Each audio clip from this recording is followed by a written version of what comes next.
Hi, this is Phil and Trish from SkiTalk.com, and we're here to talk to you about the all-new 2025 Nordica Enforcer 99 and Santa Ana 92. So before we get into these new 2025 skis, let's take a little bit of a look back at how we got here with our modern Enforcers, which came out with the original proto that we have here. Came out about 2015 when we first got these on snow.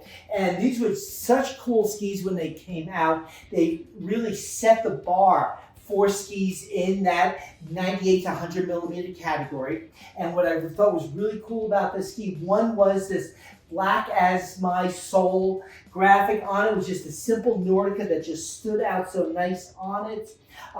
Each ski actually had its own serial number besides our traditional serial numbers on the side. This one was 003, which I thought was really cool. I jokingly say the ski was licensed to kill, and it really did kill the competition out there on it. And that not far after they came out with the women's prototype, the Santa Ana 88. What I really liked about this ski is it was very powerful and you could carve with it really well. And if you got up to speed, it just wanted to lay down tracks. Yes. Now we have a ton of skis that come through our hands and through our doors here. Very few skis we keep. We kept these. Yeah. It was just a lot of fun. They're really good looking skis, and we will go back and ski these from time to time just as a reference ski. For sure. And they're fun. They are fun. Yeah. Now we're into our third generation of Enforcer and Santa Ana. And when they went from this first generation to the next generation, and on the men's side here, and I'll let Trish get on the women's side then, they made the sizing change. We went to the second generation. Our reference of a 177 here, they went to a 179, which carried over to this third generation. They lengthened the wheelbase of the ski to make a little more contact point in the ski, and they changed the sizing, I thought, really nicely. Now into this new incarnation of the ski, they did a super job as far as making the ski even a little more playful and accessible without losing what we liked in the high end of that ski. Right, because the one thing that was always a known entity with the Enforcer and the Santa Ana is they are a little bit stronger ski. They have a nice powerhouse to them. So what I like about the new version is they did try to make it a little bit more playful with the tip shape. They have a little bit more of a gradual rocker in the tip. Yep. And yet they didn't give up the power. So they gave it a little bit more playful feeling without giving up the power.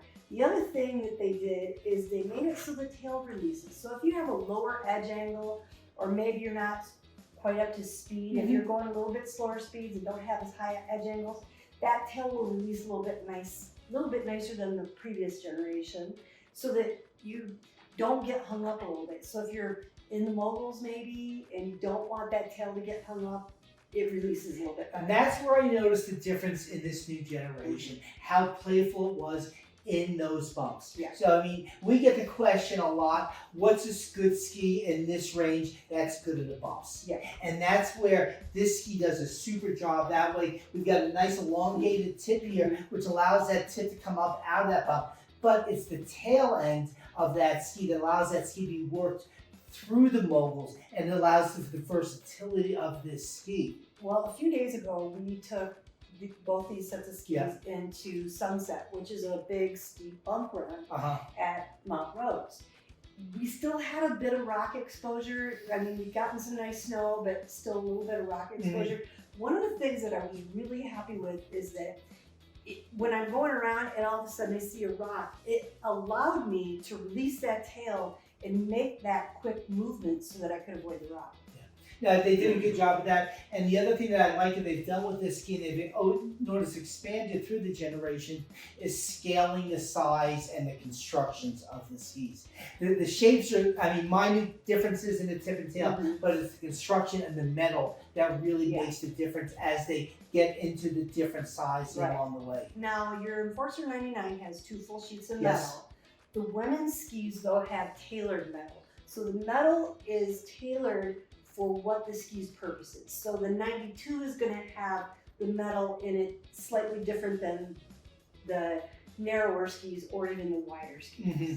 No, they did a great job with it there. And I think the evolution of this whole series, I mean, Nordica, when they came in with the Proto, and again, this is the first Enforcer. I mean, the Force was around Right. for almost a decade prior to that. It was a little more traditional in the shape and stuff. And it was a ski that, quite frankly, Nordica really tried to get it out of their collection, but dealers kept ordering the ski. Right. So it was really good. I remember. High-end. Yeah, it was really good. The ski is just a beautiful balanced flex. I mean, they took a year off and they came to this generation of the ski. And that, I mean, that just catapulted them to the head of the class with this. And it's become the ski that a lot of skis are referenced to. And yet it's very difficult for a manufacturer to have that target on their back and to be able to progress forward and still keep that target just out of the reach of the competitors. And with this new collection, I think Nordica